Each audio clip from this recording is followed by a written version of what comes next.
আর দাজ্জালের সাথে যেটা লম্বা ঘটনা তামিমাত দারির, ওই লম্বা ঘটনায় দাজ্জাল 4টা প্রশ্ন করেছে তামিমাত দারিকে, যেটাতে দাজ্জালের সাথে তামিমাত দারির সাক্ষাৎ হয়।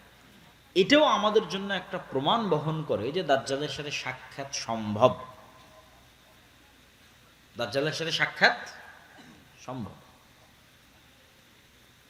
তামিমাত দারির যদি দাজ্জালের সাথে সাক্ষাৎ সম্ভব, তো আজকের পৃথিবীর যে কোনো মানুষের দাজ্জালের সাথে সাক্ষাৎ সম্ভব, তার প্রকাশের পূর্বেই, মানে সে পৃথিবীতে আগমনের পূর্বেই। সুতরাং এখনো যে কেউ দাজ্জালের সাথে যোগাযোগ করছে না, দাজ্জালের সাথে দেখা করছে না, সাক্ষাৎ করছে না, এটা সম্পূর্ণরূপে উড়িয়ে দেওয়া যাবে না। কেন? তামিমাত দারি দাজ্জালের সাথে সাক্ষাৎ করেছে। তা আপনি বলবেন এখনকার আধুনিক স্যাটেলাইট, এই স্যাটেলাইটের মধ্যে পৃথিবীর এমন কোনো দ্বীপ নাই, এমন কোনো জায়গা নাই যেটা মানুষ জানে না। তো অ্যাপস্টেইন ফাইল প্রকাশের আগে কে জানতো যে অ্যাপস্টেইনের এরকম একটা দ্বীপ আছে, যেই দ্বীপে মার্ক জুকারবার্গ যায়, পৃথিবীর সব ধনকুবেররা যায়, আর সেখানে এইভাবে নারী সাপ্লাই হয়, ছোট ছোট শিশু বাচ্চা সাপ্লাই হয়, আবার তাদেরকে এভাবে ধর্ষণও করা হয়। স্যাটেলাইট তো ঠিকই ছিল, কে জানতো? যার স্যাটেলাইট আছে যদি জানতে না দেয় আপনাকে, স্যাটেলাইট তো আমার নাই, কার আছে? যারা আজকের পৃথিবীর ক্ষমতা নিয়ন্ত্রণ করতেছে, ও যদি আমাদের জানতে না দেয়, আমাদের বাপেরও ক্ষমতা নেই জানার যে কোথায় কি হচ্ছে, সম্ভব নয়। আর যদি মেনে নেই যে না, আসলে এই পৃথিবী, যেই পৃথিবী আমরা এখন চোখে দেখছি, এই পৃথিবীতে দাজ্জাল নাই, তো বিজ্ঞান বলতেছে যে মানুষ 3D ডাইমেনশনে দেখে। এই পৃথিবীতে এমন প্রাণীর বসবাস সম্ভব যে 3 ডাইমেনশনের উপরে, 4th dimension, 5th dimension, 6th dimension, 7th ডাইমেনশনে বসবাস করে, এই পৃথিবীতে আছে, কিন্তু মানুষ দেখতে পাবে না। যেমন জিন আছে, দেখতে পাচ্ছি না, ফেরেশতা আছে, দেখতে পাচ্ছি না, এরা অন্য ডাইমেনশনে বসবাস করতেছে। ঠিক আপনি যদি একটা ছোট্ট পাখিকে একটা বন্দি ঘরের মধ্যে ছেড়ে দেন, পাখি জানালাই খুঁজে পাবে না, অথচ আপনি বলছেন কিরা আমি তো জানালা দেখতে পাচ্ছি, ও দেখতে পায় না কেন? এরকম আপনি যে কোনো প্রাণীর সাথে চেক করতে পারেন, সাপের সাথে চেক করতে পারেন যে সাপের দৃষ্টি কেমন, সাপ কতটুকু দেখে, কোন লেভেল পর্যন্ত দেখে, আমাদের মতো দেখে না। কুকুরের দৃষ্টি কেমন, সে কি আমাদের মতো দেখে না। আপনার আশেপাশে এরকম হাজারো উদাহরণ আছে, আপনি যেমন দেখেন ওরা ওরকম দেখে না, ওরা ভিন্ন লেভেলের দেখে। তাহলে আমাকে ফেরেশতা দেখতেছে, জিন দেখতেছে, আমি জিন ফেরেশতাকে দেখতেছি না। আল্লাহ চাইলে দেখা যাবে। সুতরাং পৃথিবীতে থাকা অবস্থাতেও না দেখা সম্ভব।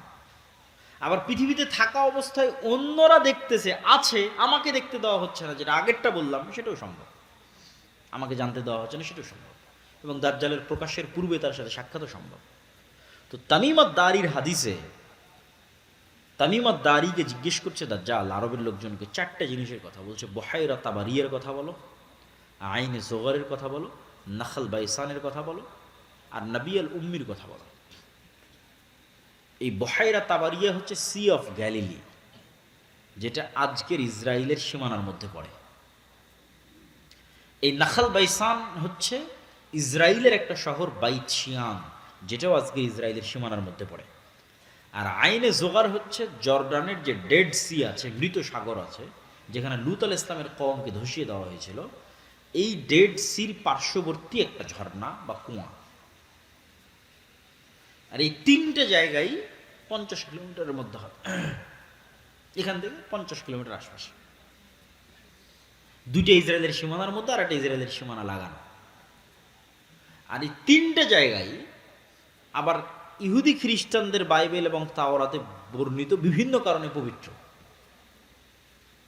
যেমন সি অফ গ্যালিলি, যেটা বহাইরা তাবারিয়া দাজ্জাল জিজ্ঞেস করলো, তাওরাতের বর্ণনা অনুযায়ী যে ঈসা আলাইহিস সালাম যেখানে সব মোজেজা দেখাতেন, ঈসা আলাইহিস সালামের মোজেজা তো পৃথিবীর সবচেয়ে ব্যতিক্রম মোজেজা, মৃতকে জীবিত করা, অন্ধকে চক্ষুষ্মান করা, টাকওয়ালা মাথাকে চুল দিয়ে দেওয়া, এই বেশিরভাগ মোজেজাগুলো উনি এই খালের পাশে, এই লেকের পাশে দেখিয়েছেন। এই জন্য সারা ইউরোপ, সারা আমেরিকা থেকে লক্ষ লক্ষ খ্রিস্টান দর্শনার্থী এটা দেখতে আসে। বহাইরা Tabariya, lake of Tiberias, sea of Galilee. আর আইনে জোগার, যেটা স্প্রিং অফ জোয়ার বলতেছে হিব্রু ভাষায়, ইংরেজি ভাষায়, বাইবেলের বর্ণনা অনুযায়ী লূত আলাইহিসসালামের শহর ধ্বংস হওয়ার পর যেই শহরে তাকে, যেই জায়গায় তাকে আশ্রয় দেওয়া হয়েছিল, সেটা হচ্ছে এই আইনে জোগার, তার পাশে। এই তিনটার কথা দাজ্জাল কি বলছে? যেটাতে পানি আছে পানি থাকবে না, ঝর্ণা আছে ঝর্ণা শুকিয়ে যাবে, বাগান আছে বাগান, খেজুর বাগান আছে খেজুর বাগান শেষ হয়ে যাবে। আর নাবিয়াল উম্মির কথা বলো, নাবিয়াল উম্মি হচ্ছে পড়ালেখা জানে না এমন নবী। তো বলে এই অবস্থা নাবিয়াল উম্মির। তারপরে দাজ্জাল নিজেই বলতেছে আমি বের হব, 40 দিন পৃথিবীতে চলাচল করব, আমার এই ক্ষমতা থাকবে। এবং দাজ্জালের ওই ক্ষমতার কথাগুলো রাসূল সাল্লাল্লাহু আলাইহি ওয়াসাল্লাম বলে গেছে। তাহলে দাজ্জালের সাথে কেউ পারবে না। দাজ্জালের সাথে একমাত্র কে পারবে? ঈসা আলাইহিস সালাম। দাজ্জাল যখন পৃথিবীতে বের হয়ে যাবে তখন মুমিন মুসলমানদের বাঁচার কোনো রাস্তা থাকবে না। এমনকি রাসূল সাল্লাল্লাহু আলাইহি ওয়াসাল্লামের হাদিসের বর্ণনা অনুযায়ী সিরিয়ার এক অঞ্চলের মানুষ যারা দাজ্জালের প্রতি ঈমান আনবে না, ওদেরকে ওদের ধনুক চাবিয়ে খেতে হবে, কোনো খাবার থাকবে না। এইরকম ভয়ঙ্কর দুর্ভিক্ষ দেখা দেবে। গাড় পাহাড় বিভিন্ন জায়গায় আশ্রয় লুকিয়ে থাকতে হবে, অপেক্ষায় থাকবে ঈসা আলাইহিস সালামের আগমনের। ঈসা আলাইহিস সালাম যখন আসবে, লুদ নামক দরজা জেরুজালেমের, যেখানে এখন এয়ারপোর্ট, সেখানে ঈসা আলাইহিস সালামকে দেখা মাত্র দাজ্জাল গলতে থাকবে পানির মতো। কিন্তু সে গলে শেষ হওয়ার আগেই ঈসা আলাইহিস সালাম তাকে নিজে হাতে হত্যা করবেন এবং সেই রক্ত দুনিয়ার মানুষকে দেখাবেন। এবার রাসূল সাল্লাল্লাহু আলাইহি ওয়াসাল্লাম বলছে যে আল্লাহ ঈসা আলাইহিস সালামকে বলবে, ঈসা দাজ্জাল তো মারা গেল, কিন্তু এখন আমার এমন এক সৃষ্টি জীব বের হবে যে লা ইয়াদানু লি আহাদিম মিন ইবাদি, আমার বান্দাদের মধ্যে এমন কোনো বান্দা নাই যে তাদের সাথে মুখোমুখিতে পারবে, মোকাবেলায় পারবে। অতএব তুমি ঈসা যত বড় নবী হও, আর ইমাম মাহদি যত বড় মুজাহিদ হোক, আর তোমাদের হাতে দাজ্জালের যত বড় ফিতনা পরাজিত হোক, এখন যারা বের হবে এদের সাথে তোমরা পারবে না। অতএব তোমরা তুর পাহাড়ে আশ্রয় নাও। তখন ঈসা আলাইহিস সালাম মুমিন মুজাহিদদের নিয়ে তুর পাহাড়ে আশ্রয় নেবেন। এবার বের হবে ইয়াজুজ মাজুজ, যাদের বর্ণনা কিয়ামতের আলামতের একমাত্র আলামত, যেটার বর্ণনা কোরআনে আছে। দাজ্জালের কথা কিন্তু কোরআনে নাই। আরো যেগুলো বললাম বিভিন্ন ভয়ঙ্কর যুদ্ধ ফিতনা রোম, এগুলো কোরআনে নাই। তাহলে একমাত্র আলামত যেটার বর্ণনা কোরআনে আছে সেটা কি? ইয়াজুজ মাজুজ। যুলকারনাইনের বর্ণনায় সূরাতুল কাহফের মধ্যে আল্লাহ সুবহানাহু ওয়া তাআলা ইয়াজুজ মাজুজের ঘটনা তুলে ধরেছে। যুলকারনাইনের 3টা সফর, 3টাই ব্যতিক্রম ব্যতিক্রম ব্যতিক্রম সফর, এবং সূরা কাহফের প্রত্যেকটা ঘটনা ব্যতিক্রম। সূরা কাহফের আসহাবে কাহফের ঘটনা ব্যতিক্রম। সূরা কাহফের মধ্যে যে ঘটনাগুলো আছে, প্রায় 4টা ঘটনা সূরা কাহফের মধ্যে, 4টাই ব্যতিক্রম ঘটনা। একটা তো আসহাবে কাহফের ঘটনা, গুহার মধ্যে ঘুমিয়ে গেল, 300 বছর, 310, 309 বছর ঘুমিয়ে থাকলো, আশ্চর্য ঘটনা। অথচ মানুষ তাদেরকে দেখে, তাদেরকে মনে করে জীবিত, অথচ তারা মৃত বা ঘুমন্ত। তারপরে সূর্যের উদয়ের কথা এমনভাবে বলা আছে ওই আয়াতে, মিলানোই কঠিন যদি অনুবাদ পড়ে দেখেন। 2 নম্বর ব্যতিক্রম ঘটনা কি বলা আছে? মুসা আলাইহিস সালাম আর খিজির আলাইহিস সালামের ঘটনা, তার এক আশ্চর্য ঘটনা। মাছ, শুকনা মাছ, রান্না করা মাছ নিয়ে গেছে, সেই মাছ যেখানে জীবিত হয়ে বের হয়ে গেছে, সেখানে খিজির আলাইহিস সালাম বেঁচে আছে না মারা গেছে, আর তার সাথে কারো দেখা হচ্ছে কিনা, কই থেকে আসলে খিজির আলাইহিস সালাম, কই থাকে, এই আর এক আশ্চর্য ঘটনা। 3 নম্বর আশ্চর্য ঘটনা জুলকারনাইন। জুলকারনাইন 3টা সফর দিল, 3টে সফরের একটা সফরে ইয়াজুজ মাজুজ। বলছে এদের থেকে আমাদের বাঁচার ব্যবস্থা করেন, প্রাচীর দিয়ে দেয়। তখন জুলকারনাইন সেখানে প্রাচীরের ব্যবস্থা করে দেওয়ার বললো আল্লাহ যেই দিন চাইবে সেই দিন এরা বের হবে। এখন সেই প্রাচীর আছে না ভেঙে গেছে, বের হয়ে গেছে, না কিয়ামতের পূর্ব মুহূর্তে বের হবে, আল্লাহু আ'লাম। কিন্তু হাদিসের ভাষা অনুযায়ী বোঝা যাচ্ছে যে কিয়ামতের পূর্ব মুহূর্তেই তারা বের হবে। যে সূরা কাহফের সবগুলো ঘটনা আশ্চর্য। তো ইয়াজুজ মাজুজ বের হবে, ঈসা আলাইহিস সালাম তার সঙ্গী সাথী মুমিন মুসলমানদের নিয়ে তুর পাহাড়ে আশ্রয় থাকবে। যখন তুর পাহাড়ে খাবারের সংকট দেখা দিবে, দুর্ভিক্ষ দেখা দিবে, খাবারের কিছু নাই, অসহায় অবস্থা, করুণ অবস্থা, তখন ঈসা আলাইহিস সালাম তার সঙ্গী সাথীদের নিয়ে আল্লাহর কাছে দোয়া করে কান্নাকাটি করবে, আল্লাহ এই ফিতনা থেকে আমাদের বাঁচান। তাহলে দেখেন এত বড় নবী হওয়ার পরেও কি ফিতনায় আল্লাহ তাকে ফেলছে যে তাদের বাঁচার কোনো রাস্তা নাই, কার সাহায্য ছাড়া? আল্লাহর সাহায্য ছাড়া। তাহলে আলটিমেটলি মুমিন মুসলমানদের বাঁচার কোনো রাস্তা নেই আল্লাহর সাহায্য ছাড়া। এটা ঈসা আলাইহিস সালামেরও বাঁচার রাস্তা নেই আল্লাহর সাহায্য ছাড়া, মুহাম্মদ সাল্লাল্লাহু আলাইহি ওয়াসাল্লামেরও বাঁচার রাস্তা নেই আল্লাহর সাহায্য ছাড়া। এই জন্য দুনিয়াবি আসবাবে ভরসা করে ইসলামের বিজয় হয়নি, হবে না। দুনিয়াবি কারণে বিজয় সম্ভব নয়, আল্লাহর সাহায্যেই বিজয় সম্ভব। তাহলে বিজয় হচ্ছে না কেন? আল্লাহর সাহায্য পাওয়ার শর্ত পূরণ করিনি, এই জন্য। দুনিয়ার শক্তিতে কম আছে এই জন্য এটা ভুল কথা। মুসলমানদের কোনোদিন দুনিয়াবি শক্তিতে বিজয় হয়নি, কোনোদিন হবেও না। মুসলমানদের বিজয় হয় আল্লাহর সাহায্যে। তো তোমার বিজয় হয় না কেন? তুমি আল্লাহর সাহায্য পাওয়ার শর্ত পূরণ করনি এই জন্য, আল্লাহর সাহায্য পাওয়ার যোগ্য হওনি এই জন্য। এটা হলো আসল কারণ। ঈসা আলাইহিস সালামের চলবে না আল্লাহর সাহায্য ছাড়া। তো ঈসা আলাইহিস সালামের কান্নাকাটিতে এবার আল্লাহ সুবহানাহু ওয়া তাআলা ইয়াজুজ মাজুজকে এক বিশেষ অসুখ, বিশেষ পোকা মাকড় দিয়ে আল্লাহ ধ্বংস করে দেবেন। তখন তুর পাহাড় থেকে নেমে পা ফেলার মতো কোনো জায়গা থাকবে না, লাশ আর লাশ, দুর্গন্ধ আর দুর্গন্ধ, পৃথিবীতে বসবাস করার মতো কোনো জায়গা নেই। এবার দ্বিতীয়বার কান্নাকাটি, হাদিসের ভাষা অনুযায়ী, যে দ্বিতীয়বার ঈসা আলাইহিস সালাতু ওয়াস সালাম এবং মুমিন মুজাহিদরা আল্লাহর দরবারে লুটিয়ে পড়ে কান্নাকাটিতে মগ্ন হয়ে যাবে। এবার আল্লাহ সুবহানাহু ওয়া তাআলা রাসূল সাল্লাল্লাহু আলাইহি ওয়াসাল্লামের হাদিসের ভাষ্য অনুযায়ী উটের কুঁজ যেরকম লম্বা, এরকম লম্বা কুঁজওয়ালা এক প্রকার পাখি পাঠাবে, যে পাখিগুলো এই লাশগুলোকে উড়িয়ে উড়িয়ে নিয়ে গিয়ে এমন জায়গায় ফেলে দেবে যেখানে মানুষ বসবাস করে না। দক্ষিণ মেরু, উত্তর মেরু, অসংখ্য বরফ আচ্ছাদিত অঞ্চল আছে যেগুলোতে মানুষ যায়ই না, আজও যায় না। এরকম মানুষ বসবাস করে না এরকম জায়গায় ফেলে দেবে। তারপরে আকাশ থেকে বৃষ্টি বর্ষণ হবে, পৃথিবী ধুয়ে মুছে সাফ হয়ে যাবে। তুর পাহাড় থেকে ঈসা আলাইহিস সালাম এবং মুমিন মুসলমানরা নেমে আসবে। নেমে আসার পর বাইবেলের ভাষা অনুযায়ী 1000 বছর, আর মুহাম্মদ সাল্লাল্লাহু আলাইহি ওয়াসাল্লামের ভাষা অনুযায়ী 7 বছর পৃথিবীতে ন্যায়ের শাসন প্রতিষ্ঠিত হবে, ইনসাফের শাসন প্রতিষ্ঠিত হবে। এই ন্যায় এবং ইনসাফের শাসনে আসমানের বরকতের সব দরজা আর মাটির জমিনের বরকতের সব দরজা উন্মুক্ত করে দেওয়া হবে। তখন এবার একটা ডালিম খাবে একটা গ্রাম, একটা গাভীর দুধ খাবে একটা বংশ। এই রকম অবস্থা পৃথিবীর সবচেয়ে শান্তিপূর্ণ, সবচেয়ে রহমত এবং বরকতে পরিপূর্ণ অবস্থা চলার একটা পর্যায়ে এক ঠান্ডা শীতল বাতাসে মুমিন মুসলমান ঈসা আলাইহিস সালাম মারা যাবে। মুনাফিক, ফাসেক, ফাজেররা পৃথিবীতে থেকে যাবে। এবার আসবে ওই হাদিসগুলোর বাস্তবায়ন। মানুষ ভুল বুঝে, বলে এমন এক সময় আসবে যে সময় আল্লাহ নাম নেওয়ার লোক থাকবে না, বলে এমন এক সময় যে সময় কোরআন পড়ার লোক থাকবে না, এমন এক সময় যে সময় হজ করার লোক থাকবে না, এমন এক সময় কাবা ঘর ভেঙে দেওয়া হবে। এগুলো এবার এখন এমন এক সময় আসবে যখন মানুষ কুকুর শ্রীকাল যেভাবে রাস্তায় মিলিত হয় ওইভাবে মিলিত হবে। এগুলো ঈসা আলাইহিস সালামের আগে নয়। ঈসা আলাইহিস সালামের আগে দিন থাকবে, কোরআন থাকবে, মুমিন থাকবে, মুজাহিদ থাকবে, যোদ্ধা থাকবে, সব থাকবে। মসজিদ থাকবে, মাদ্রাসা থাকবে, হজ থাকবে, ওমরা থাকবে, all everything will be running, সব কিছু চলতে থাকবে। তাহলে কোরআন উঠে যাওয়া, আল্লাহর নাম নেওয়ার মতো লোক উঠে যাওয়া, রাস্তাঘাটে কুকুর শ্রীগালের মতো জেনায় লিপ্ত হওয়া, হজ বন্ধ হয়ে যাওয়া, কাবা ঘর ধ্বংস হয়ে যাওয়া, এগুলো এবার হবে ঈসা আলাইহিস সালামের মৃত্যুর পরে।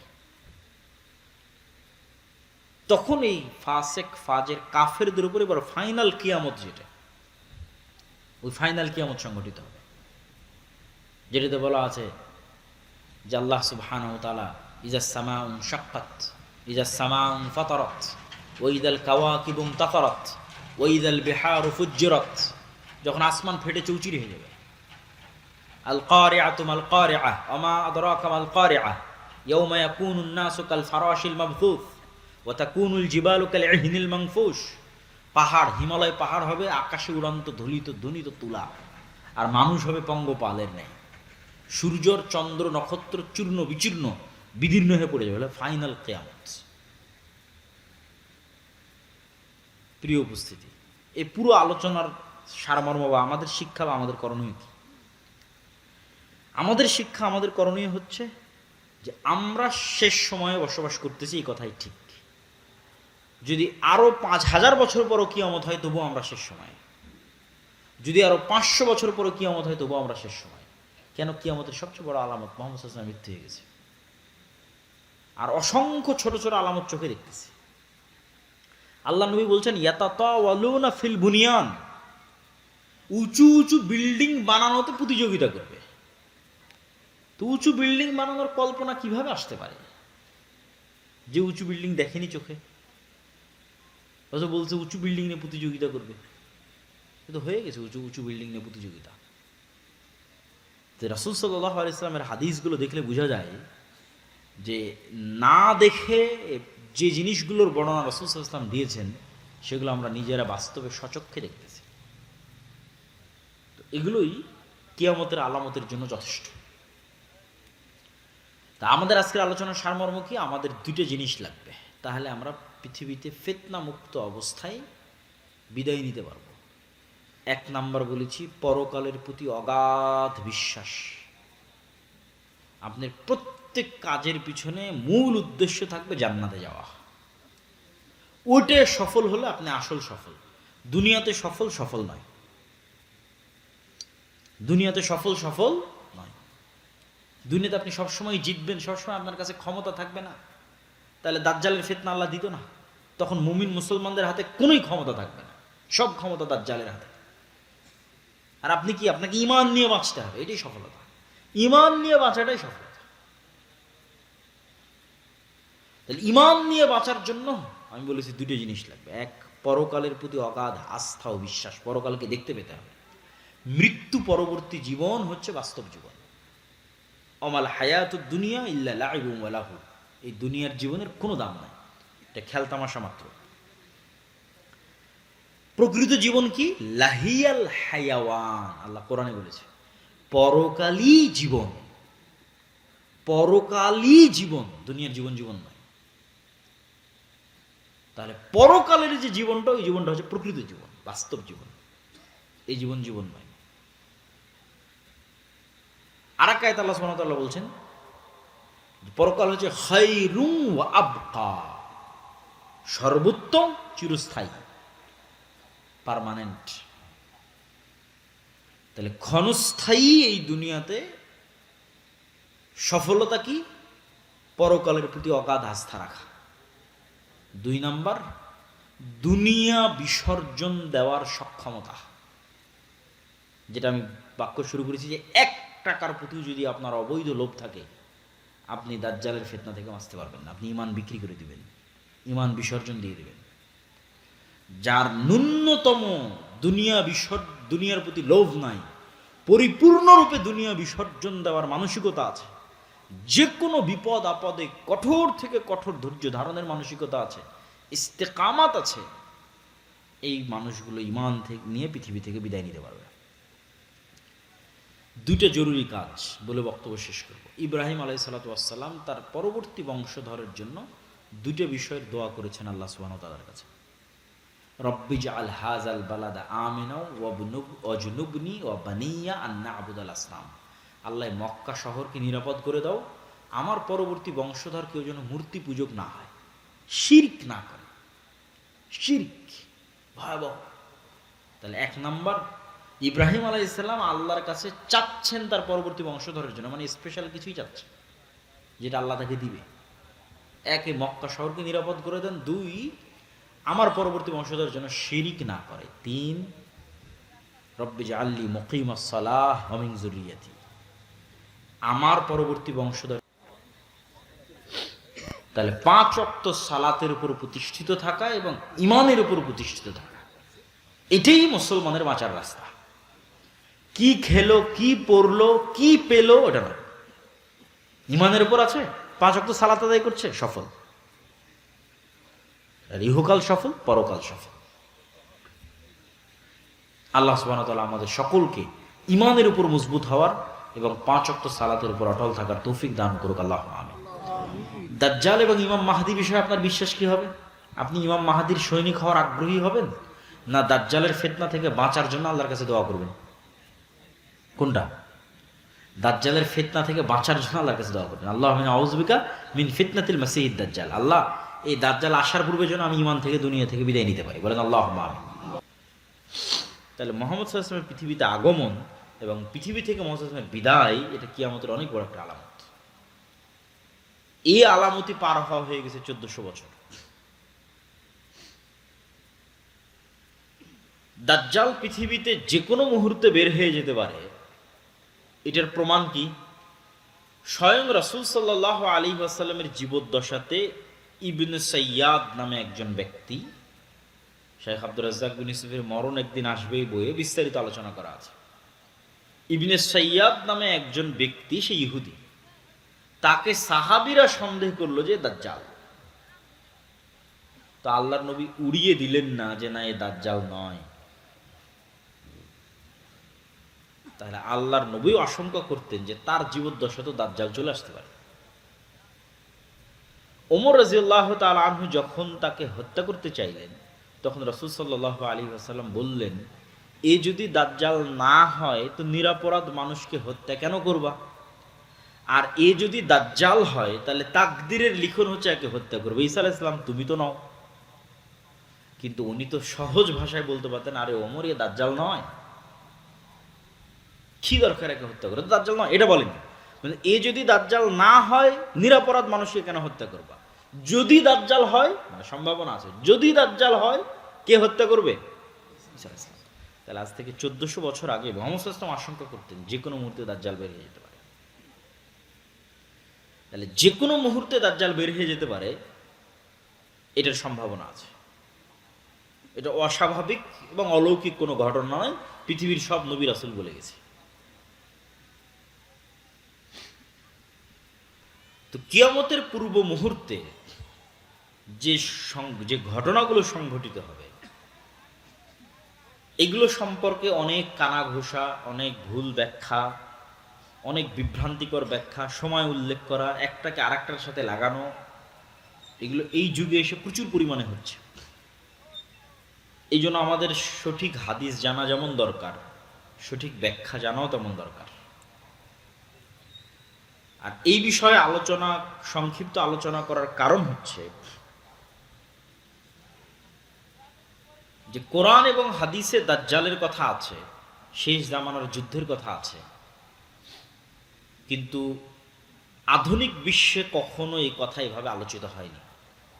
আজকের পূর্বে মুসলমানদের মধ্যে আলোচনার কথা বলতেছে না। মুসলমানদের আলেম ওলামা বক্তারা আজীবনী দাজ্জাল সম্পর্কে লিখেছে, কিয়ামতের পূর্ব মুহূর্ত সম্পর্কে লিখেছে, কিয়ামত সম্পর্কে লিখেছে, এটা মুসলমানদের কাছে স্বাভাবিক ঘটনা। কিন্তু সারা বিশ্বব্যাপী আলোচনা হবে, এটা ব্যতিক্রম। আমার জানা নাই, হিস্ট্রি ঘেটে দেখতে হবে যে হালাকুখা চেঙ্গিস খানের সময় সারা পৃথিবীব্যাপী আলোচনা হতো কিনা এরকম, অথবা আরও অন্য কোনো সময় সারা পৃথিবীব্যাপী এরকম আলোচনা হতো কিনা। হিস্ট্রিতে, ইতিহাসে, মুহাম্মদ সাল্লাল্লাহু আলাইহি ওয়াসাল্লাম মৃত্যুর পর এটা ইতিহাস ঘেটে দেখতে হবে। কিন্তু এখন এই নিকট 100, 200, 300 বছরের মধ্যে সারা পৃথিবীব্যাপী আজকাল পরশু যেভাবে দাজ্জাল সম্পর্কে ব্যাপক আলোচনা হচ্ছে, কিয়ামতের পূর্ব মুহূর্তের যুদ্ধ সম্পর্কে ব্যাপক আলোচনা হচ্ছে, এটা আগে কখনো হয়নি। এই আলোচনা আমি আপনি করছি না, এই আলোচনা আজকে যারা পৃথিবী শাসন করছে তারা করছে। এটা হলো সবচেয়ে ব্যতিক্রম। আজকে পৃথিবী কারা শাসন করছে আমরা জানি খুব ভালোভাবে, পাশ্চাত্য সভ্যতা।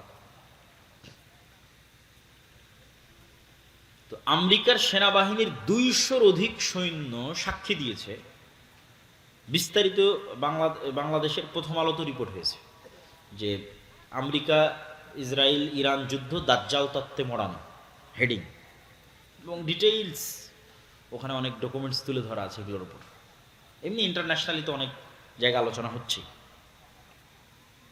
তো আমেরিকার 200-র অধিক সৈন্য সাক্ষী দিয়েছে যে তাদেরকে মোটিভেট করা হচ্ছে এই যুদ্ধের জন্য, এটা বলে যে এটা বাইবেলে প্রতিশ্রুত শেষ জামানার যুদ্ধ আমরা শুরু করছি।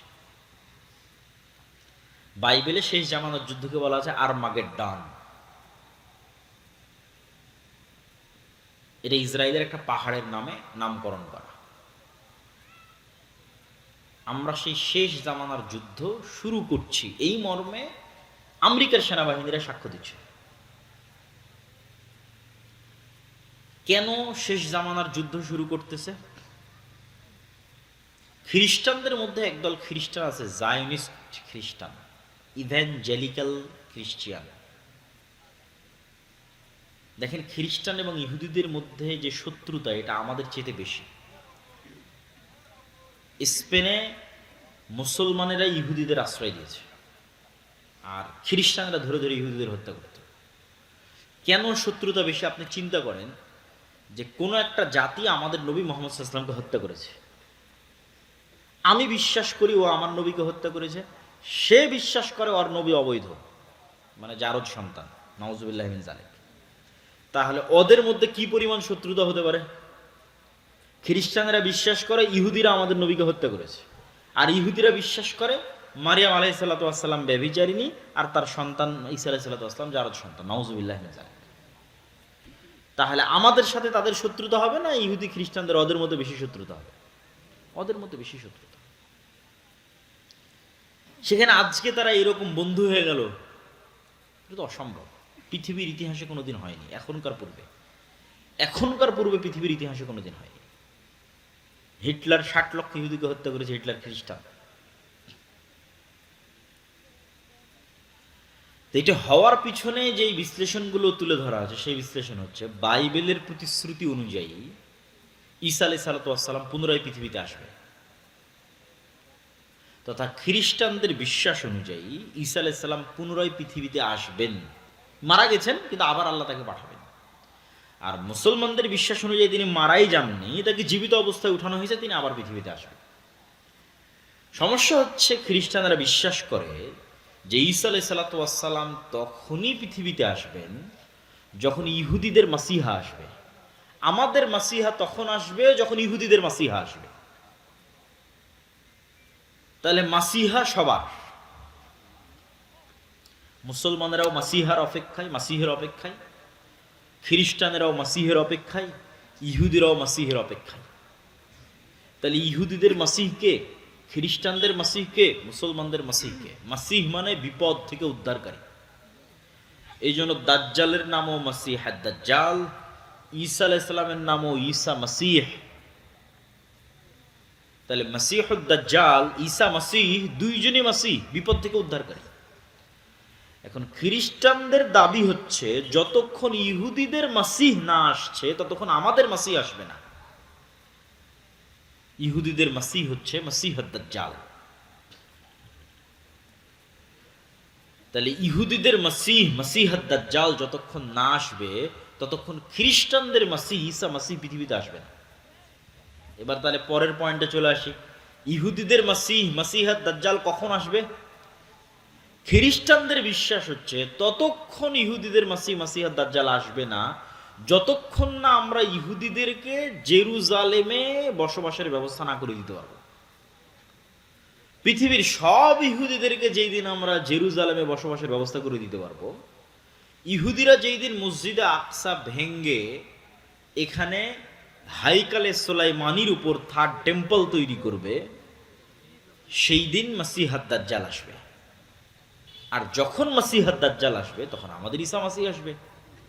অতএব ইহুদিদের সাথে আমাদের শত্রুতা থাকলেও ঈসা আলাইহিস সালামকে পুনরায় পৃথিবীতে নিয়ে আসার জন্য আমাদের ইহুদিদের সহযোগিতা করতে হবে, জেরুজালেমে ওদের একত্রিত করার জন্য। তাহলে সবার উদ্দেশ্য অতি দ্রুত দাজ্জালকে এবং ঈসা আলাইহিস সালাতু ওয়াস সালামকে পৃথিবীতে নিয়ে আসা। যারা মোটামুটি ফ্রিল্যান্সিং করেন, পেপ্যালের সহকারী প্রতিষ্ঠাতা পিটার থিয়েল, উনি কিছুদিন পূর্বে ইতালির রাজধানী রোমে দাজ্জালের উপর সিরিজ আলোচনা করেছে গোপন রুদ্ধদ্বার বৈঠকে। তারা দাজ্জালকে বলে এন্টিক্রাইস্ট, আমরা বলি দাজ্জাল, তারা বলে এন্টিক্রাইস্ট। এবং বর্তমান আমেরিকার যিনি প্রতিরক্ষা মন্ত্রী হেগসেথ, প্রতিরক্ষা মন্ত্রণালয়ের নাম চেঞ্জ করে দিয়েছে আমেরিকা, এটার নাম দিয়েছে যুদ্ধ মন্ত্রণালয়, যুদ্ধমন্ত্রী। তাহলে বর্তমান যিনি আমেরিকার যুদ্ধমন্ত্রী, তার আপনারা গুগলে সার্চ দিলে পাবেন, তার বাহুতে কাফের লেখা আছে আরবিতে, ও নিজে ট্যাটু করেছে। কাফের শব্দটা আরবিতে নিজে ট্যাটু করেছে তার শরীরে। যে কোনো মুসলমান দেখলে তো চমকে যাবে, আরে বাবা, রাসূল সাল্লাল্লাহু আলাইহি ওয়াসাল্লাম বলতো দাজ্জালের কপালে কাফের লেখা থাকবে, কিন্তু মানুষ তার শরীরে কাফের লিখে রেখেছে। তো এখন পৃথিবীতে যে বিষয়গুলো নিয়ে আলোচনা হচ্ছে এবং যে ধরনের পরিবেশ পরিস্থিতি চলতেছে, এগুলো অ্যাবনর্মাল, অস্বাভাবিক। এবং এই অস্বাভাবিকত্ব ধীরে ধীরে হলেও সামনে বাড়বে, খুব দ্রুতও সামনে বাড়তে পারে। তো দাজ্জালের ফিতনা সম্পর্কে রাসূল সাল্লাল্লাহু আলাইহি ওয়াসাল্লাম বলছেন যে সব ধন সম্পদ, আসমানের বৃষ্টির মালিকানা আর জমিনের ফসল উৎপাদনের মালিকানা সব থাকবে দাজ্জালের একচ্ছত্র আধিপত্যে। যে দাজ্জালের উপর ঈমান আনবে তাকে দেওয়া হবে, যে ঈমান আনবে না তাকে দেওয়া হবে না। এর চাইতে ভয়ঙ্কর ফিতনা পৃথিবীতে আর কোনোদিন যায়নি। তাহলে এখন আপনি চিন্তা করেন যে আজকে আমরা কাশিম বাজারে যে পেট্রোল পাম্পে তেল দেওয়া হবে শুনে সারা গাড়ির সেখানে লাইন হয়েছে তেল দেওয়া হবে মর্মে। কালকে আপনাকে বলা হলো যে বিদ্যুৎ অফ, নাই বিদ্যুৎ, কিন্তু বাংলাদেশের তো নিজের তেল নাই, নিজের গ্যাস অত নাই, বাহিরের দেশ বিদ্যুৎ তেল দিলেই বাংলাদেশে বিদ্যুৎ চলছে। তাহলে তোমার বিদ্যুৎ অফ, তোমার গাড়িতে তেল অফ। আচ্ছা, আজকে যদি বিদ্যুৎ অফ হয় 2 দিনের মধ্যে সব মোবাইল বন্ধ হয়ে যাবে, সব মোবাইল, সব কম্পিউটার বন্ধ হয়ে যাবে। তাহলে আমরা 1 সেকেন্ডে 100 বছর পূর্বে ফিরে যাব। আজ থেকে 100 বছর পূর্বে তানোরে গরুর গাড়ি চলতো, সেই গরুর গাড়ি অথবা সাইকেল অথবা ঠেলা গাড়ি অথবা পায়ে হেঁটে। এখন আপনাকে বলা হচ্ছে যে ঠিক আছে, তোমাকে তেলও দেওয়া হবে, বিদ্যুৎও দেওয়া হবে, সব দেওয়া হবে, দাজ্জালকে মানো। আপনি চিন্তা করেন যে আপনি এখন বসে চিন্তা করেন যে এই ফিতনা কি ভয়ঙ্কর হতে পারে। এটাই ঘটবে আমি সেটা বলছি না, কোরআন এবং হাদিসে তো এর চেয়ে ভয়ঙ্করটা বলা আছে যে আকাশে বৃষ্টি বর্ষণ করবে না। এই তেল তো সামান্য কিছু। যে অঞ্চলের মানুষ দাজ্জালের উপর ঈমান আনয়ন করবে না, ওই অঞ্চলের মাটিতে গাছ হবে না, ধান হবে না।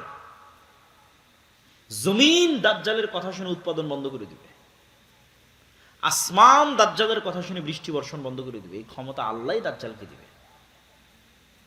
হবে বৃষ্টি, হবে ফসলও হবে, দাজ্জালের প্রতি ঈমান আনয়ন করে।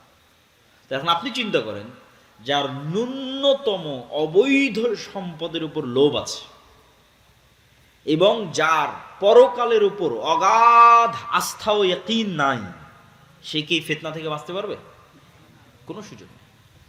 যার 1 টাকার প্রতি অবৈধভাবে ইনকামের ইচ্ছা আছে, যে লোভ সামলাতে পারে না, যে এই 1 টাকা আসবে, এটা আমি একটু অবৈধভাবে ইনকাম করিনি, এই লোভ যে সামলাতে পারে না, এই দাজ্জালের এই লোভ সামলাতে পারবে না, ঈমান বিক্রি করে দেবে। আর একটা কি বলেছি, পরকালের উপর অগাধ আস্থা। মানে আপনি কিসের আশায় দাজ্জালের বৃষ্টিও নিবেন না, দাজ্জালের ফসলও নিবেন না, দুর্ভিক্ষে না খেয়ে মারা যাবেন, কিসের আশায়? পরকালে জান্নাতের আশায়। যে চোখে জান্নাত দেখতে পায় না, ও এটার উপর টিকে থাকতে পারবে না। ওই যে আসহাবুল উখদুদের ঘটনা আল্লাহ সুবহানাহু ওয়া তাআলা কোরআন মাজিদে বলেছে যে আসহাবুল উখদুদকে বলা হলো ঈমান ত্যাগ করো, না হয় আগুনে ঝাঁপিয়ে পড়ো। তো মা তার কোলের শিশু সহ আগুনের মধ্যে ঢুকে গেছে। আপনি বলেন এই মানুষগুলোর পক্ষে ওই আগুনে ঢোকা তখনই সম্ভব যখন ওই আগুনের মধ্যে ওরা জান্নাত দেখতে পেয়েছে। যে আমরা আগুনে ঢুকছি না জান্নাতে ঢুকছি? বলেন, আগুনে ঢুকছে না জান্নাতে ঢুকছে? জান্নাতে ঢুকছে। ও যদি মনে করে আমি আগুনে ঢুকছি, ঢুকতে পারবে না, সম্ভব নয়। আর যখন মনে করে যে আমি আগুন থেকে বের হয়ে আমার বাড়িতে ফিরে যে আরামে ছেলে মেয়ে নিয়ে থাকি, তখন মনে করছে যে আমার বাড়িতে তো জাহান্নামের আগুন জ্বলছে, এখানে কেমনে ফিরে যায়? তাহলে সামনে জান্নাত, পিছনে জাহান্নামের আগুন, কোনটা আমি অ্যাকসেপ্ট করব? পরকালের উপর এই মাত্রার ইয়াকিন যতক্ষণ আপনার না আসবে, আপনি ঈমান নিয়ে এই পৃথিবীতে টিকতে পারবেন না। আল্লাহর পথে যাত্রা বইটা শুধু এই জন্যই লেখা, নতুন যে বইটা আমার লেখা, যে মানুষের ঈমানকে মজবুত করা। ঈমানই মানুষের সম্বল। আল্লাহর ক্ষমতা ও শক্তির প্রতি ঈমান, পরকালের প্রতি অগাধ আস্থা, অগাধ বিশ্বাস, এটা ছাড়া বাঁচার কোনো রাস্তা নেই। এই একই কথা রাসূল সাল্লাল্লাহু আলাইহি ওয়াসাল্লাম বলতেছে যে দাজ্জালের জান্নাত হবে জাহান্নাম, আর দাজ্জালের জাহান্নাম হবে জান্নাত। সেম কথা যা আসহাবুল উখদুদের সাথে ঘটেছে। সূরা বুরুজের মধ্যে আল্লাহ সুবহানাহু ওয়া তাআলা বলেছে। তাহলে এই ফিতনার একটা আলামত অন্তত আপনি দেখতে পাচ্ছেন যে আপনার বাড়ি এবং ঘরে পৌঁছে গেছে। এটা বাড়তেও পারে, হয়তো ধীরে বাড়বে, নয় দ্রুত বাড়বে। তো কিয়ামতের পূর্ব মুহূর্তে রাসূলুল্লাহ সাল্লাল্লাহু আলাইহি ওয়াসাল্লাম বলছেন যে আমার এবং কিয়ামতের মধ্যে তোমরা কয়েকটা জিনিসকে গণনা করে রাখো। ১ নাম্বার আমার মৃত্যু, ২ নাম্বার মসজিদে আকসার বিজয়, ৩ নাম্বার ভয়াবহ মহামারী। এখন কোন মহামারী এটা নিয়ে আলেমদের মধ্যে মতভেদ আছে। উমর রাদিয়াল্লাহু তাআলা আনহুর জীবদ্দশাতে সিরিয়াতে একটা ভয়ঙ্কর মহামারী হয়েছে, কেউ কেউ বলেছে ওটা সেই মহামারী। আমরাও তো কয়েকদিন আগে দেখলাম করোনা মহামারী, আরো ভয়াবহ মহামারী আসতে পারে পৃথিবীতে। তারপর রাসূল সাল্লাল্লাহু আলাইহি ওয়াসাল্লাম বললেন এমন এক ফিতনা, যেই ফিতনা থেকে আরবের কোনো ঘর খালি থাকবে না। তো আলেম ওলামা ব্যাখ্যা করেছে এই ফিতনা হচ্ছে মোবাইল কম্পিউটার ইন্টারনেটের ফিতনা। তো মোবাইল কম্পিউটার ইন্টারনেটের ফিতনা তো সব ঘরে ঢুকেছে, খালি আরবের ঘরে ঢুকেছে? দক্ষিণ কোরিয়া, জাপান, আমেরিকা থেকে শুরু করে পৃথিবীর সব ঘরে ঢুকেছে। কিন্তু আল্লাহ নবী তো খাস করেছে এমন ফিতনা যেটা আরবের প্রত্যেক ঘরে ঢুকবে, পৃথিবীর প্রত্যেক ঘরে নয়। তো কোরআন এবং হাদিসে বেশিরভাগ জায়গায় ফিতনা মানে মারামারি, গন্ডগোল, হত্যা, এগুলোই উদ্দেশ্য। তাহলে এমন মারামারি, এমন গন্ডগোল, এমন হত্যা এবং রাহাজানি আরব বিশ্বে তৈরি হবে, যেই হত্যা, যেই গন্ডগোল, যে মারামারিতে আরবের প্রত্যেকটা ঘর যুক্ত হয়ে যাবে, বিরত থাকতে পারবে না, মুক্ত থাকতে পারবে না। আর এক হাদিসে রাসূল সাল্লাল্লাহু আলাইহি ওয়াসাল্লাম বলছেন ফোরাত নদী থেকে স্বর্ণের পাহাড় বের হবে। এই স্বর্ণের পাহাড় নিয়ে এমন মারামারি হবে যে মারামারিতে পুরো আরব বিশ্ব যুক্ত হয়ে যাবে। মানুষের কাছে মনে হয় আরে স্বর্ণের পাহাড় বের হওয়ার কি সম্ভব? আচ্ছা আপনি বলেন তো, আজ থেকে 500 বছর আগে মানুষের কি মনে হতো যে মাটির নিচ থেকে তেল বের হওয়া সম্ভব? মনে হতো নাকি? যে তেলে বিদ্যুৎ জ্বলবে এটিকে মানুষ কল্পনা করতো? কখনো কল্পনা করতো না। মাটির নিচ থেকে তেল বের হচ্ছে, গ্যাস বের হচ্ছে, বিদ্যুৎ চলতেছে, তো কখন কি বের হয়ে যাবে এটা আপনি বলতে পারবেন না। অথবা যদি সোনাকে সোনার অর্থেই রাখি তবুও সম্ভব কেন? উদাহরণ দিলাম, যদি সোনাকে মূল্যবান অর্থে ধরি, যে মূল্যবান কিছু বের হবে, মূল্যবান দামি, মূল্যবান দামি বুঝাতে সোনা ব্যবহার হয়, অস্বাভাবিক কিছু নয়, স্বাভাবিক। তাহলে এখন অন্তত তেল সোনার চেয়েও দামি, তেলের যা অবস্থা স্বর্ণের চেয়েও দামি। সারা পৃথিবীটাই টিকে আছে তেলের উপর, সারা পৃথিবী। তাহলে এখন কিসের যুদ্ধ চলছে? জ্বালানি যুদ্ধ, তেলের যুদ্ধ। তেল নিয়ে মারামারি, ভেনেজুয়েলার সাথে মারামারি তেল নিয়ে, ইরানের সাথে মারামারি তেল নিয়ে, আরব বিশ্বের সাথে মারামারি তেল নিয়ে। এই যুদ্ধের সামনে আরো বাড়তে পারে।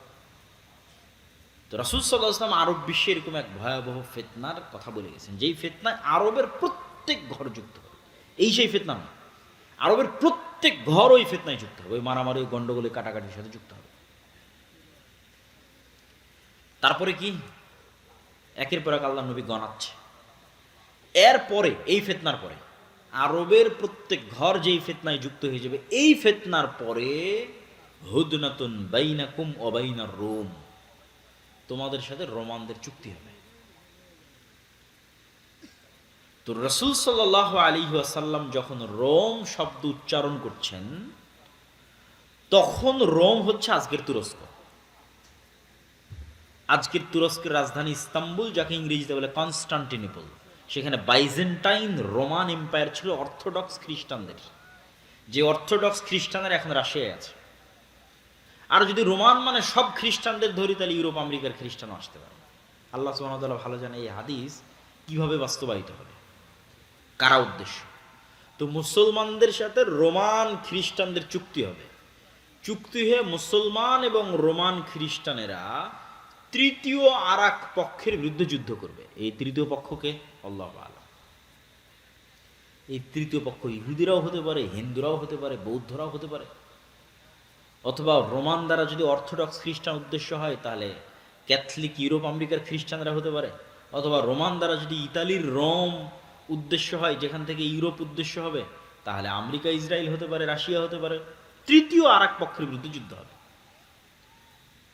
এই তৃতীয় আর এক পক্ষের বিরুদ্ধে যুদ্ধে তোমরা এবং রোমান খ্রিস্টানরা বিজয়ী হবে।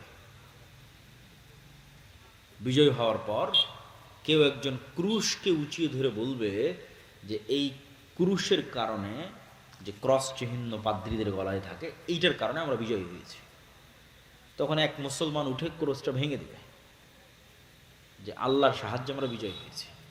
ক্রোশ ভাঙ্গার কারণে তর্ক বিতর্ক, গণ্ডগোল, মারামারি, যুদ্ধ, মুসলমান আর খ্রিস্টান মুখোমুখি হয়ে যাবে, যারা কিছুক্ষণ আগে চুক্তিতে ছিল। চুক্তি হয়ে আর এক তৃতীয় পক্ষের বিরুদ্ধে যুদ্ধ করেছে। আমার কেন জানি মনে হয় যে এই তৃতীয় পক্ষের বিরুদ্ধে যুদ্ধ ইহুদিদের সাথে হতে পারে। কেন? রাসূলুল্লাহ সাল্লাল্লাহু আলাইহি ওয়াসাল্লাম আর এক হাদিসে বলেছেন যে ইহুদিদেরকে এমন ভয়াবহভাবে মুসলমানেরা হত্যা করবে একটা যুদ্ধে, কিয়ামতের পূর্ব মুহূর্তে এমন ভয়াবহভাবে হত্যা করবে যে পাথর এবং গাছ পর্যন্ত কথা বলবে যে মুসলমান আসো, আমার কি বলার নাম, আমার পিছনে ইহুদি লুকিয়ে আছে, হত্যা কর। এই যে পাথর এবং গাছ কথা বলবে, এটার সাথে আর একটা জিনিস আপনাকে বলে রাখি। রাসূল সাল্লাল্লাহু আলাইহি ওয়াসাল্লাম বলছেন মানুষের স্যান্ডেলও কথা বলবে, মানুষের রানও কথা বলবে। আর একটা কি বলেছে রাসূল সাল্লাল্লাহু আলাইহি ওয়াসাল্লাম? দাব্বাতুল আরজ বের হবে। যে দাব্বাতুল আরজ হবে একটা জন্তু, একটা জানোয়ার যে কথা বলবে মানুষের সাথে, জাসসাসা, গোয়েন্দা। যেই দাব্বাতুল আরজ তামিমাত দারির হাদিসে যখন দাজ্জালের সাথে দেখা করতে যায়, তখন দাজ্জালের প্রবেশ মুখে এক জন্তু জানোয়ার দাঁড়িয়েছিল, যাকে হাদিসে বলা হয়েছে দাব্বাতুল আরজ, যার চেহারা কোন দিকে পিছন কোন দিকে বোঝা যায় না। তো ওকে জিজ্ঞেস করে সাহাবীরা, তুমি কিন্তু বলে আনাল জাসসাস, আমি হচ্ছে গোয়েন্দা। তো প্রাণী কথা বলতেছে। আর মানুষের মনে হতে পারে যে প্রাণী কেমনে কথা বলতে পারে, গাছ পাথর কেমনে কথা বলতে পারে। মানুষের তৈরি সৃষ্টি জীব কথা বলতেছে এখন, যদিও সৃষ্টির ক্ষমতা মানুষের নাই, মানুষের বানানো বলতে পারে। যেমন মানুষের বানানো এআই এবং এআই ভিত্তিক রোবট আপনার সাথে কথা বলছে না? বলছে না? বলছে। আপনি এখন চ্যাট জিপিটির সাথে কথা বলেন, কথা বলবে। এখন জেমিনির সাথে কথা বলেন, কথা বলবে। আপনি যা বলবেন সে উত্তর দেবে সাথে সাথে।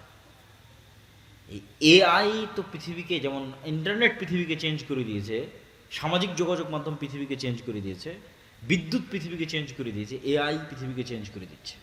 কোথায় গিয়ে ঠেকবে আল্লাহ সুবহানাহু ওয়া তাআলা ভালো জানেন। তাহলে মানুষের বানানো জিনিস মানুষের সাথে কথা বলতেছে বুদ্ধিমত্তার সাথে। সেখানে আল্লাহ সুবহানাহু ওয়া তাআলার জীব জন্তু জানোয়ার কথা বলবে না, এটা বিশ্বাস করা পাগলামি, এটা বিশ্বাস করা বোকামি। তো ওই তৃতীয় পক্ষের যুদ্ধ ইহুদিদের সাথে হতে পারে, আল্লাহু আলাম। এবার তৃতীয় পক্ষের যুদ্ধের পর মুসলমান এবং খ্রিস্টানরা মুখোমুখি। এই যুদ্ধে রাসূলুল্লাহ সাল্লাল্লাহু আলাইহি সাল্লাম বলছেন, এই যুদ্ধের ভিন্ন ভিন্ন অ্যাঙ্গেলে অনেক হাদিস আছে, আমি সবগুলো সারমর্ম বলতেছি আপনাকে, সব হাদিসের সারমর্ম।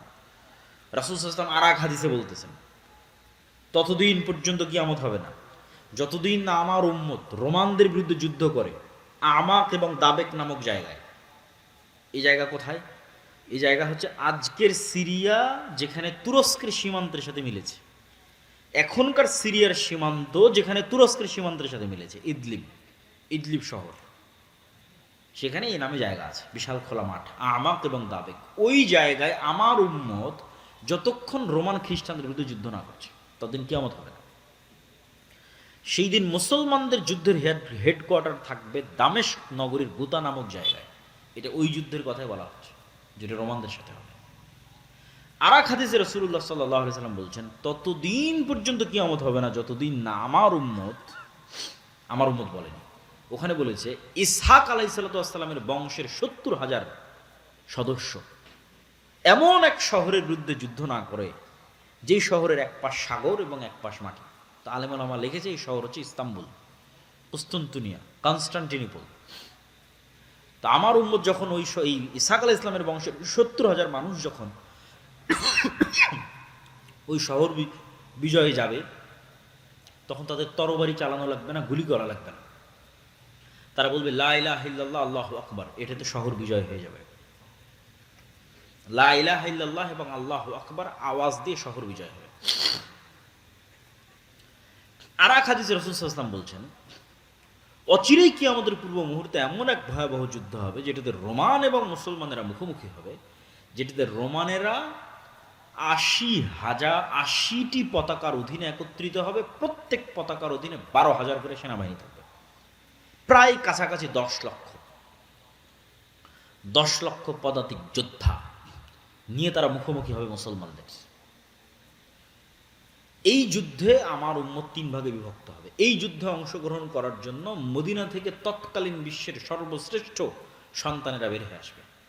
তৎকালীন বিশ্বের সবচেয়ে তাকওয়াবান, সবচেয়ে আল্লাহওয়ালা, সবচেয়ে পরহেজগার, সবচেয়ে পাকা মুমিন মুজাহিদ বের হয়ে আসবে মদিনা থেকে, যারা এই যুদ্ধে অংশগ্রহণ করবে। আমার উম্মত এই যুদ্ধে 3 ভাগে বিভক্ত হবে। 1 ভাগ পালিয়ে যাবে যুদ্ধের মাঠ থেকে, এরা এত বড় কবিরা গুনাহ করবে যে আল্লাহ কিয়ামত পর্যন্ত এদের ক্ষমা করবে না। আর 1 ভাগ মৃত্যুবরণ করবে, এরা পৃথিবীর সর্বশ্রেষ্ঠ শহীদ। আর 1 ভাগকে আল্লাহ বিজয় দান করবে, কিন্তু বিজয়ের কোনো আনন্দ থাকবে না। কেন বিজয়ের কোনো আনন্দ থাকবে না? এক বংশে যদি 100 সদস্য থাকে, 99 জন মারা যাবে, 1 জন বেঁচে থাকবে। এগুলো ভিন্ন ভিন্ন হাদিস রাসূলুল্লাহ বলেছেন, একই যুদ্ধের কথা আমি একত্রিত করে বলতেছি। পাখি যদি 1 মাস আকাশে উড়ে লাশের সারি শেষ করতে পারবে না, লাশের দুর্গন্ধ শেষ করতে না পারার কারণে পাখি পড়ে মারা যাবে। লাশের দুর্গন্ধ শেষ, এত ব্যাপক হারে মানুষ মারা যাবে এই যুদ্ধে, মুসলমান এবং খ্রিস্টান উভয় পক্ষে। ফলত গনিমতের মালের কোনো আনন্দ থাকবে না। তারপর গনিমতের মাল বন্টন হবে, ওয়ারিস নেওয়ার থাকবে না। এই যুদ্ধ শেষে যখন মুসলমানেরা তাদের তরবারিকে জাইতুন গাছের সাথে ঝুলিয়ে, রাসূল সাল্লাল্লাহু আলাইহি ওয়াসাল্লামের আর এক হাদিসের বাক্য, জাইতুন গাছের সাথে ঝুলিয়ে যখন গনিমতের মাল বন্টন করবে, তখন অদৃশ্য থেকে আওয়াজ আসবে, দাজ্জাল তোমাদের বাড়ি ঘরে ঢুকে গেছে। কিন্তু এই সংবাদটা মিথ্যা হবে। কিন্তু এই সংবাদ শুনে মুজাহিদ বাহিনীর নেতা 10 জন অশ্বারোহীকে রওনা করবে খোঁজ নেওয়ার জন্য, সত্যি দাজ্জাল বের হয়েছে কিনা। রাসূল সাল্লাল্লাহু আলাইহি ওয়াসাল্লাম বলছেন, ওই 10 জন অশ্বারোহীর নাম, ওদের বাপের নাম, ওদের ঘোড়ার রং, ওদের গায়ের রং আমি দেখতে পাচ্ছি, আমি বলে দিতে পারবো ওরা কারা। দাজ্জালের সংবাদের সত্য মিথ্যা খুঁজতে যখন মুজাহিদেরা যুদ্ধ থেকে দামেস্ক শহরে ফিরে আসবে, এবং ফজরের সালাত কিছু রিওয়ায়েতে ফজরের সালাত, কিছু রিওয়ায়েতে আসরের সালাত, ফজরের সালাতে যখন দাঁড়াবে, তখন এবার ঈসা আলাইহিস সালাতু ওয়াস সালাম আসমান থেকে 2 ফেরেশতার কাঁধে ভর দিয়ে নেমে আসবে। মানুষের কাছে মনে হয়, আরে আসমান থেকে নেমে আসে, এটা অলৌকিক গল্প শোনাচ্ছে, অবাস্তব গল্প শোনাচ্ছে। অথচ দেখেন, আল্লাহ সুবহানাহু ওয়া তাআলা নিজেই আমাদেরকে কোরআনে বারবার বলছে যে আমি আদমকে কোথায় থেকে নামিয়ে দিয়েছি? আদম আর হাওয়াকে কই থেকে নামিয়ে দিয়েছে? আসমান থেকে নামিয়ে দিয়েছে, জান্নাত থেকে নামিয়ে দিয়েছে। আমি ইবলিসকে কই থেকে নামিয়ে দিয়েছি? আসমান থেকে নামিয়ে দিয়েছি। তাহলে আসমান থেকে নামা নতুন না পুরাতন? পুরাতন। আসমান থেকে নামা পুরাতন। তাহলে আমরা যেখানে আদম আলাইহিস সালাতু ওয়াস সালামের ক্ষেত্রে বিশ্বাস করছি যে তাকে আসমান থেকে নামিয়ে দেওয়া হয়েছে, জান্নাত থেকে নামিয়ে দেওয়া হয়েছে, তাহলে এটা আমাদের কাছে অস্বাভাবিক কেন মনে হয় যে ঈসা আলাইহিস সালাম আসমান থেকে নেমে আসবে?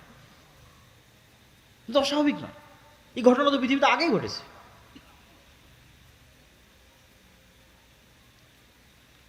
তো ঈসা আলাইহিস সালাতু ওয়াস সালাম পৃথিবীতে নেমে আসবেন, ততদিনে কিন্তু সত্যি সত্যি দাজ্জাল বের হয়ে গেছে। এবার ততদিনে যে সত্যি সত্যি দাজ্জাল বের হয়ে গেছে, দাজ্জাল পৃথিবীতে থাকবে 40 দিন। তার প্রথম দিন হবে 1 বছর, দ্বিতীয় দিন হবে 1 মাস, তৃতীয় দিন হবে 1 সপ্তাহ, বাকি দিন হবে স্বাভাবিক দিন। তাহলে মোট কয় দিন হচ্ছে এখন হিসাব করেন? মোট হবে 1 বছর 2 মাস 14 দিন। কতদিন? 1 বছর 2 মাস 14 দিন সে পৃথিবীতে বিচরণ করবে। কিন্তু এই জায়গায় সবচেয়ে ভয়াবহ কথাটা বলা হলো যে প্রথম দিন হবে 1 বছর। কেমনে 1 বছর হবে একদিন? যদি আমরা আমাদের আধুনিক বিজ্ঞানের আলোকে চিন্তা করি, তাহলে পৃথিবী যেই গতিতে ঘুরতেছে আর সূর্য যেই গতিতে ঘুরতেছে, এটার মধ্যে পরিবর্তন লাগবে। এই ঘোরার গতিতে কি লাগবে? পরিবর্তন লাগবে। সূর্য আর পৃথিবীকে থেমে যেতে হবে, অথবা ধীর হতে হবে। আর যদি বলি না, এই সিস্টেমের মধ্যে না আল্লাহ অলৌকিকভাবে ঘটাবে, আল্লাহ সুবহানাহু ওয়া তাআলা ভালো জানেন। রাসূল সাল্লাল্লাহু আলাইহি ওয়াসাল্লাম জিজ্ঞেস করলেন, আল্লাহ নবী, দাজ্জালের গতি কেমন হবে? বলেন, কাগাইসিন ইস্তাদবারাতহুর রিহ, মেঘমালার যেমন গতি, আকাশে উড়ন্ত মেঘমালার যেমন গতি তেমন হবে। তখন মানুষেরা মনে করে যে আরে দাজ্জাল মনে হয় তাহলে বিমানে উড়বে, মানুষ মনে করে। কিন্তু আমার প্রশ্ন হচ্ছে, মানুষের বানানো বিমান যদি আকাশে উঠতে পারে, তা আল্লাহ সুবহানাহু ওয়া তাআলার সৃষ্টি নিজে কেন উঠতে পারবে না আকাশে? স্বাভাবিক কি? আল্লাহর আর এক সৃষ্টি পাখি উঠতেছে না? হতে পারে, বিমানও সফর করতে পারে। কিন্তু এই শুধু দূরবর্তী ব্যাখ্যা নয়, রিয়াল সম্ভাবনাও আছে, সেটা বোঝাচ্ছে যে দাজ্জাল নিজেই মেঘের গতিতে চলবে, এটার সম্ভাবনা আছে কোনো কিছুর সাহায্য ছাড়াই।